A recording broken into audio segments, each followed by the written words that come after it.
Friend, हमारे channel में आप सभी का स्वागत है। गोपाष्टमी क्यों मनाया जाता है? भगवान श्री कृष्ण की पौराणिक कथा।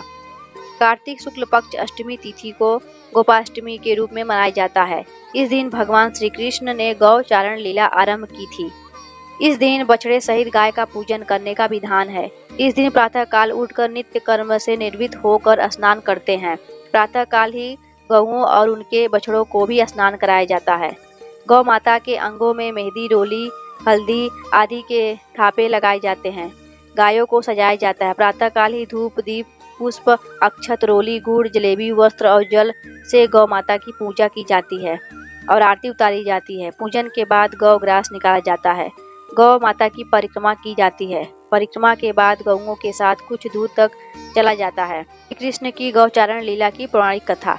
भगवान ने जब छठे वर्ष की आयु में प्रवेश किया, तब एक दिन भगवान माता यशोदा से बोले, मैया अब हम बड़े हो गए हैं। मैया यशोदा बोली, अच्छा लल्ला, अब तुम बड़े हो गए हो तो बताओ अब क्या करें? भगवान ने कहा, अब हम बछड़े चराने नहीं जाएंगे, अब हम गाय चराने जाएंगे। मैया ने कहा, ठीक है, बाबा से पूछ लेना। मैया ने इतना कहते ही झट से भगवान नंद बाबा से पूछने पहुंच गए। बाबा ने कहा, लाला अब तुम बड़े छोटे और अभी तुम बछड़े ही चराओ। भगवान ने कहा, बाबा अब मैं बछड़े नहीं गाय ही चराऊंगा। जब भगवान नहीं माने तब बाबा बोले, ठीक है लल्ला, तुम पंडित जी को बुला लाओ और गौ चारण का मुहूर्त देखकर बता देंगे।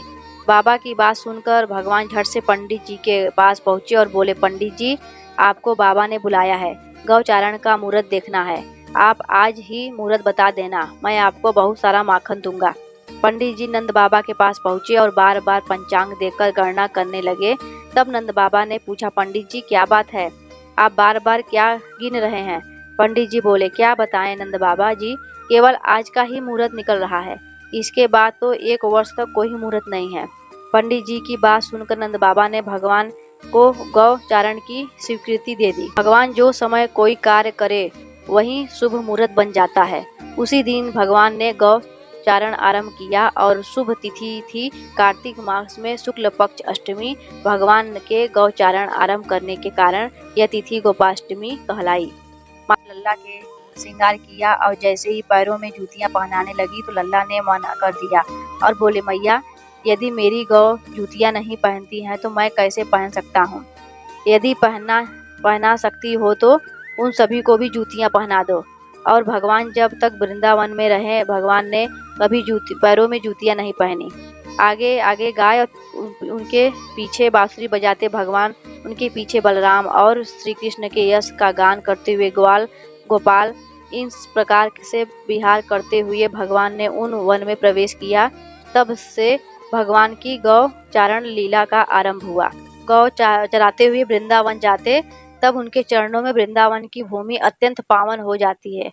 वह उन गौओं के लिए हरी भरी घास से युक्त एवं रंग बिरंगे पुष्पों की खान बन जाते हैं। बोलो कृष्ण कन्हैया लाल की जय।